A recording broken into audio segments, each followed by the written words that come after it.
don't have much room here.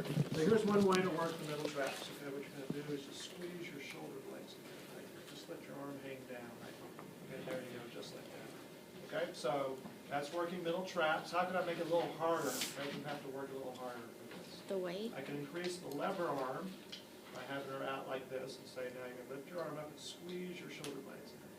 Okay, so it's the same muscle group. Now I'm just making it a little bit more difficult. How can I make it more difficult? Stick a weight in the hand. Now, to do this exercise, she has to have strong horizontal shoulder abductors to do that, like teres minor, infraspinatus right here. If she does, then I can do this, I can make it more difficult exercise.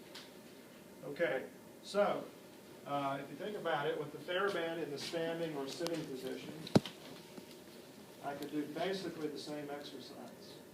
Right? This will be emphasizing the middle traps, because I'm doing horizontal abduction. If I want to emphasize middle traps even more, I could go into lateral rotation, because you have to do scapular retraction to do lateral rotation. I can do the same exercise. I'm doing horizontal abduction. I'm just in a laterally rotated position. So it's very common to see it done like this. This is just another way to do it, a more kind of advanced way to do it. So if you're progressing a patient, you'd start at the first one and then move up to this one? Probably so.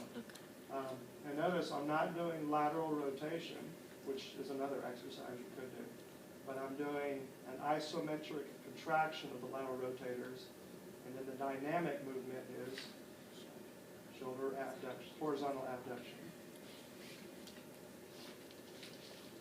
For the one that you were showing, doing on Deborah, would you have them retract and then lift, or just lift? Just lift. Just make sure you're emphasizing, make sure you're squeezing your shoulder blades. Okay. Because you have to retract in order to do horizontal abduction. That automatically